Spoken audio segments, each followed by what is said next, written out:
Welcome to the Elevate Podcast, your resource for all things business, brand, and leadership. We are excited you have decided to join us today. Hey, what's going on, everybody? It's Tony Frasconi, my best friend. Mike Newman here with you guys, live in the studio today. That's right, we're here. It's season 4. Can you believe it? We've been coming up with content every week, and we are here, and we've got a great episode for you today. Today, we're going to talk about perception versus reality. Mike?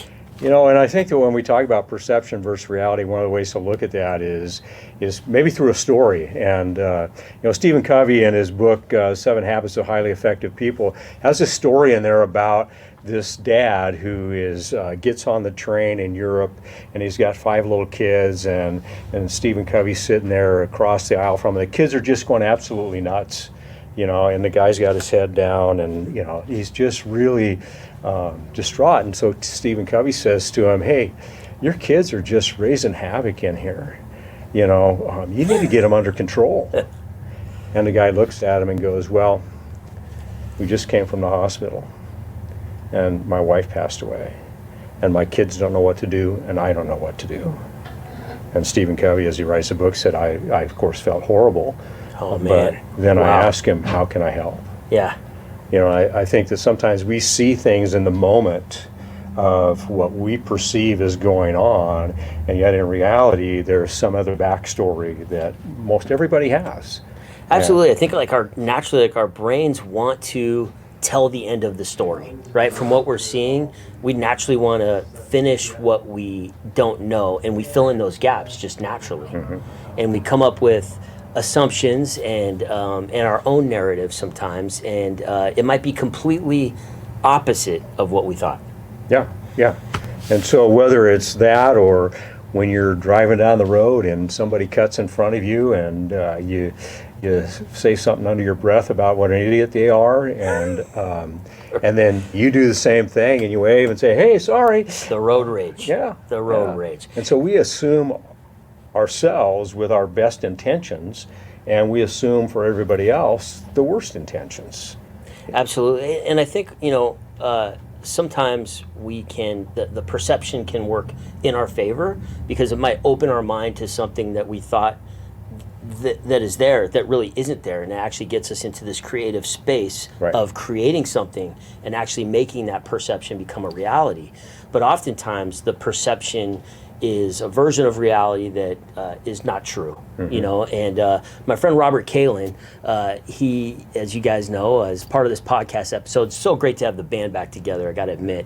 And Robert tells this great story. He told it at the Elevate conference about somebody that he knew that was on a plane coming back from Africa, and somebody on the plane was blind, and they had a seeing eye dog with them on the plane. And the plane pulled in on a layover, and the pilot kindly asked if he could, help in any way, have the person get up, stretch, take them on a walk, or help with the dog. And so the man said, "Absolutely, I'd love it if you would take my dog out, on the runway, or just let it get some fresh air, let it stretch its legs, all the above." Pilot said, "Sure, no problem." And so the pilot goes during the layover, takes the dog out, puts his sunglasses on because it's a sunny day, and so people kind of in the waiting area for the next flight see the pilot come off with sunglasses and with a seeing eye dog, and of course are shocked and make up their own assumptions. And I think that story really highlights what we're trying to say here. There wasn't very many people on the flight after that, right? They all kind of rebooked or something. Right. Yeah, and when we look at that assumptions or our perceptions versus reality, we put those two stories we told into the workplace, and you think about as a business owner, that somebody comes in to work late. Do you make the assumption and assume the worst, that they're lazy and hit their alarm clock 5 times before they got up and so they're late? Or do you assume that what happened, maybe the train blocked them on the way? Sure. But when it happens consistently over time, we begin to create our own story. Absolutely. And I had one of our employees who was one of the supervisors come in and say to me, "Hey, Mike, I don't know what to do. So-and-so comes in late every single day." And I said, "Well, at the same time late all the time? And she said, yeah. I said, well, have you ever had a conversation with her about what's going on? She goes, no, but I know we need to move to, probably some form of disciplinary action because work starts at, 8 o'clock. And I said, well, maybe we should ask some questions.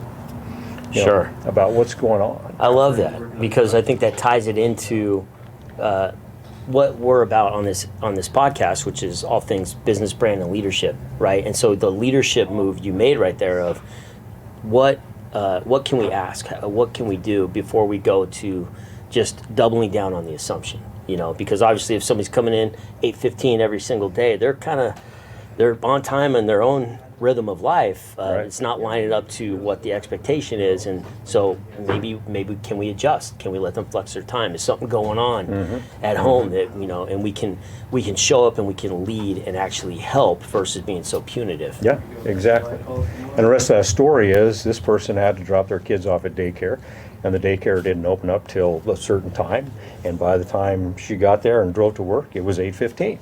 Right. It was, okay, well, let's just have her start time be 8:15 and she's off at 5:15. Right. It's not a big deal. Yeah. But sometimes we get caught in our own rules.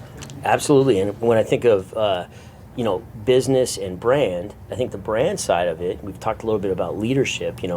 As a brand, people see us, they see our business and the brand that is associated with it, and they have a perception. Yeah. Right? Yeah, you see 7-Eleven, you think something. Yeah. You see Elements Coffee, you think something else. You see Anthem Coffee, you think something else. You see Starbucks, you think something else. And so what our brands do, we're creating that story behind the story for people when they experience our coffee shop or whatever it is that we're in the business of selling. I love it. Me, I'm Italian. I speak with my hands naturally. But people, when I'm talking, people go, "Oh, your last name is Frasconi. You must. That's why you talk with your hands because you're Italian." There's some of those associations that we naturally make.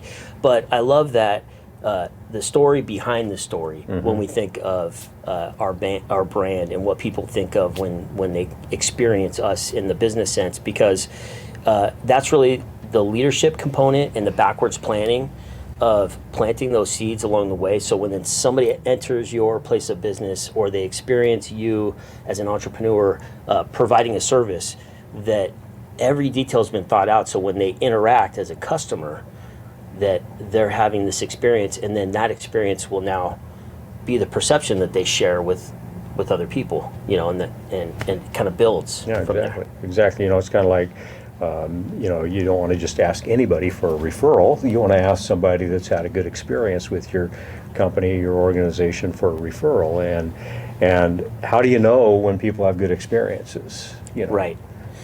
Right. Well, I'm thinking right now, I'm trying to think of a time that I've been impacted with perception versus reality. And I just think my personal experience, I can share, that, over the years I've struggled with anxiety, depression, and sometimes when you struggle with those things, you're dealing with in the feelings. You're in your feelings a lot, right? I feel down, I feel high and elated, and normally it's kind of tough to be in that middle ground. And if you're anxious, right, naturally the anxiety feeds into one of those feelings. And you're constantly looking for an escape, and the escape sometimes is perceiving something. And but for me personally, because of those feelings, I've ended up in situations where I didn't want to be. Where I felt a certain way and I took it out on a person, whether at work or in my personal life, and I was engaging in the moment, in the feelings and the perception I had, and it was not reality, and it worked against me, And so, on the human side of things, I think we can, my takeaway from this is to what you said first, which was ask questions, learn more, before taking action or outbursting in a way. And our natural reactions to things are that we see them as we perceive them. Whereas when we decide I'm going to respond, that means I'm going to go a little bit deeper, ask a question. So Tony, how come you're feeling a little bit upset today? You look like, things aren't going too good for you. Right. What's going on? Versus, Are you just being an idiot today, or? Right. Now you're tapping into the human side, the heart side of things, and how that person is experiencing life in their world. Right. Right. And I think we've talked about sports a lot in this podcast. Maybe because we're three men and we tend to watch a lot of sports. But you think of a coach on the sidelines, that thinks that there was a penalty.